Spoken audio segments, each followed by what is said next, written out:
जय मित्रांनो, तर आता गोंदिया एसआरपीएफच्या ग्राउंडचं मेरिट लागलेलं आहे. 95 मार्कांवरती मेरिट लागलेलं आहे. त्याच्यानंतर आता 5 तारखेला पेपर पण आहे, हॉल तिकीट पण उपलब्ध झालेले आहेत. पण आता नेमका फायनल कट ऑफ कशा प्रकारे लागू शकतो गोंदिया एसआरपीएफ गट क्रमांक 15चा, तर आता जर आपण बघितलं, आता इतर गटांचं जर आता सध्या एसआरपीएफ भरतीमध्ये हे सध्या चालू आहे की आता 95 मार्काचं ग्राउंडचं मेरिट लागत आहे. त्याच्यानंतर आता फायनल कट ऑफ 190 प्लसच लागत आहे, कारण की पेपर हा सोपा येत आहे. आणि सोप्या पेपरामध्ये आपल्याला माहितीच आहे की सोप्या पेपरामध्ये कट ऑफ मध्ये कोणाला फायदा होतो, तर ज्यांचं अभ्यास कमी आहे. म्हणजे आता कसं होत असते या पेपरमध्ये, म्हणजे आता सोपा जर पेपर आला तर कशा प्रकारे परिस्थिती उद्भवते त्या ठिकाणी. तर आता आपण बघितलं की ज्यांचा अभ्यास चांगला आहे, ज्यांना जो प्रश्न येतो तोच, ज्यांचा कमी अभ्यास आहे त्यांना पण तोच प्रश्न येत असतो. म्हणजे आता भारताची राजधानी तर सर्वांनाच माहिती असते. अशा काही प्रकारचे प्रश्न, म्हणजे आता उदाहरणार्थ सांगितलं मी तुम्हाला,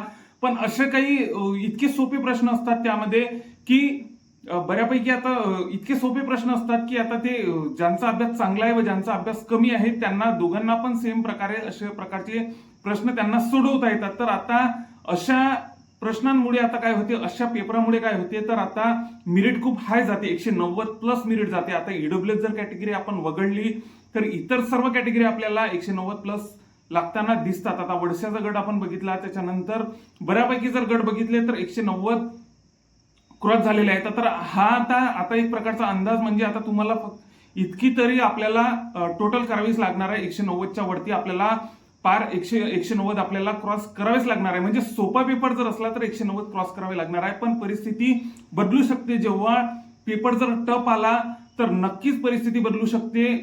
पेपर जर टफ आला तर बऱ्यापैकी जर पेपर टफ आला तर 160 165च्या दरम्यान पण लिस्ट जाऊ शकते. पण जर पेपर जर कठीण आला तर 190 पण क्रॉस होत असतात. पेपर जर मीडियम आला तर 180 185च्या जवळपास आपली ओपनची लिस्ट जाते. तर पेपर जर सोपा जर असला तर 190 क्रॉस करावेच लागतात. अशा प्रकारचं एसआरपीएफचं जर एक ऑब्झर्वेशन केलं तर अशा प्रकारे आपल्याला एक आढळून येते एक बाब.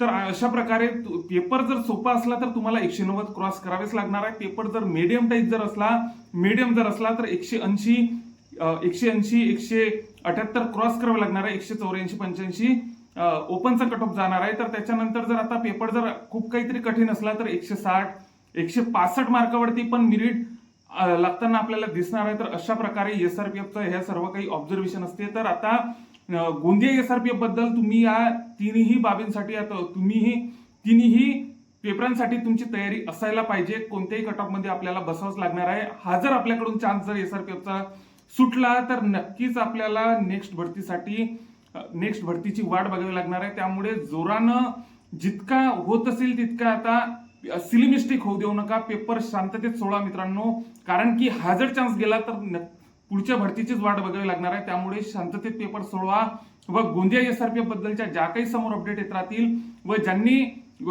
जे आता पेपरला बसणार आहे त्यांनी समोरच्या गोंदिया एसआरपीएफच्या प्रत्येक अपडेटसाठी आपल्या चॅनलला सबस्क्राईब करा. जय हिंद.